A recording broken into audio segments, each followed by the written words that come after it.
PG/M.Tech പ്രവേശന പരീക്ഷകൾക്ക് മൂന്നാറിൽ സെന്റർ അനുവദിച്ച് കേരള യൂണിവേഴ്സിറ്റി. 64 വിഷയങ്ങളുടെ പരീക്ഷകൾ മൂന്നാറിലും നടക്കും. തിരുവനന്തപുരം, എറണാകുളം, കോഴിക്കോട് എന്നിവിടങ്ങളിലാണ് നിലവിൽ കേരള സർവകലാശാലയുടെ പ്രവേശന പരീക്ഷകൾക്ക് സെന്ററുകൾ ഉള്ളത്. ഹൈറേഞ്ച് മേഖലയിലെ കുട്ടികളുടെ സൗകര്യം കണക്കിലെടുത്താണ് പുതിയ സെന്റർ മൂന്നാറിൽ അനുവദിക്കപ്പെട്ടിട്ടുള്ളത്. 5 ദിവസങ്ങളിലായാണ് കേരള യൂണിവേഴ്സിറ്റിയുടെ PG/M.Tech പ്രവേശന പരീക്ഷകൾ നടക്കുന്നത്. പരീക്ഷകൾ തിങ്കളാഴ്ച ആരംഭിച്ചു.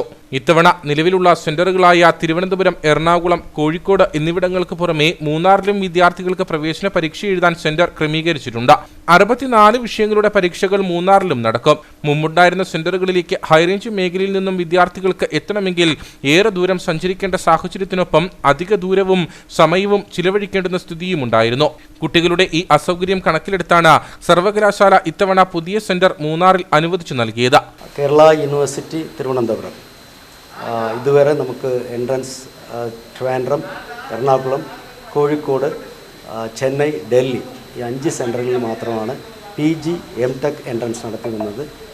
ചരിത്രത്തിൽ നമുക്ക് ആദ്യമായിട്ടാണ് നമുക്ക് മൂന്നാർ സെൻറ്ററും കൂടി നമ്മൾ വന്നിരിക്കുന്നത്. കേരള യൂണിവേഴ്സിറ്റിയുടെ PG/M.Tech എൻട്രൻസ് ഇവിടെ തോട്ടം മേഖലയിലുള്ള കുട്ടികൾ തലമുറകളായിട്ട് 6 തലമുറയായിട്ട് ജീവിക്കുന്ന തോട്ടം മേഖലയിലുള്ള കുട്ടികൾ അവരുടെ ഉന്മനത്തിന് വേണ്ടി ലയങ്ങളിൽ നിന്ന് അവർ സമൂഹത്തിൻ്റെ മുൻധാരയിൽ എത്തണം എന്ന ഉദ്ദേശത്തോടു കൂടിയാണ് ഈ എൻട്രൻസ് മൂന്നാറിൽ വന്നിരിക്കുന്നത്. ചിലവ് കുട്ടികൾക്ക് കുറച്ച് കൊടുക്കാൻ വേണ്ടി കേരള യൂണിവേഴ്സിറ്റിയുടെ ഭാഗമായിട്ട് ഞങ്ങളുടെ രജിസ്ട്രാർ, വൈസ് ചാൻസലർ മുൻകൈ എടുത്താണ് ഈ കോഴ്സ് ഇവിടെ എൻട്രൻസ് ഇവിടെ നടത്തുന്നത്.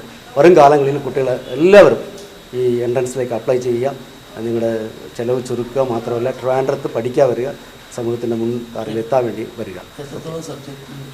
ഏകദേശം നമുക്ക് എൻട്രൻസിൽ 64 സബ്ജക്റ്റുകളാണ് നമുക്കുള്ളത്. MA, MSc, MCom, MSW, M.Tech computer science, അതുപോലെ MSW, അങ്ങനെ പല നല്ല ആർട്ടിഫിഷ്യൽ ഇൻ്റലിജൻസ്, ഒത്തിരി സബ്ജക്റ്റുകൾ, നല്ല സബ്ജക്റ്റുകളുണ്ട്. എല്ലാവരും ഈ കോഴ്സിലേക്ക് അപ്ലൈ ചെയ്യുക. മൂന്നാർ ലിറ്റിൽ ഫ്ലവർ ഗേൾസ് ഹൈസ്കൂളിൽ വെച്ചാണ് പരീക്ഷകൾ നടക്കുന്നത്. രാജ്യത്താകെ 6 സെന്ററുകളാണ് ഇത്തവണ പ്രവേശന പരീക്ഷകൾക്കായി കേരള യൂണിവേഴ്സിറ്റി ക്രമീകരിച്ചിട്ടുള്ളത്. 55-ലധികം കുട്ടികൾ ഇത്തവണ മൂന്നാറിനെ പ്രവേശന പരീക്ഷയുടെ സെന്ററായി തിരഞ്ഞെടുത്തിട്ടുണ്ട്. எங்களுக்கு இங்கே என்ட்ரன்ஸ் எக்ஸாமுக்குள்ள பிளேஸ் இருந்ததுக்கு கேரளா யூனிவர்சிட்டிக்கு ரொம்ப தேங்க்ஸ் சொல்லிக்கிறோம். எங்கள் பேரண்ட்ஸ் தலைமுறை எங்கள் தோட்டம் தொழிலாளிகளாக ஒர்க் பண்ணுறாங்க. எங்கள் தாத்தா பாட்டி 6 தலைமுறை இங்கே தான் வேலை செய்கிறாங்க. அப்போ அவங்களுக்கு சம்பளமே 3000 ரூபாய் தான் கிடைக்குது. இப்போ எங்களுக்கு இங்கேருந்து தூரமாக என்ட்ரன்ஸ் எக்ஸாம்ஸ் வச்சிங்கன்னா எங்களுக்கு அங்கே செலவாகிறதே 5000 ருபீஸ் ஆகுது. அப்போ எங்களுக்கு இங்கே சென்டர் தந்த கேரளா யூனிவர்சிட்டிக்கு ரொம்ப தேங்க்ஸ் சொல்லிக்கிறோம். இது மாதிரி நிறைய என்ட்ரன்ஸ் எக்ஸாம்ஸ் இங்கே வச்சிங்கன்னா எங்களுக்கு ரொம்ப சௌகரியமாக இருக்கும். ഇനിയുള്ള വർഷങ്ങളിൽ പ്രവേശന പരീക്ഷകൾക്ക് മൂന്നാറിലും സർവകലാശാലയുടെ സെന്റർ ഉണ്ടാകും. യൂണിവേഴ്സിറ്റിയുടെ ഭാഗമായി മൂന്നാറിൽ റീജിയണൽ സെന്റർ തുടങ്ങുന്ന കാര്യത്തിലും ആലോചനയുണ്ട്.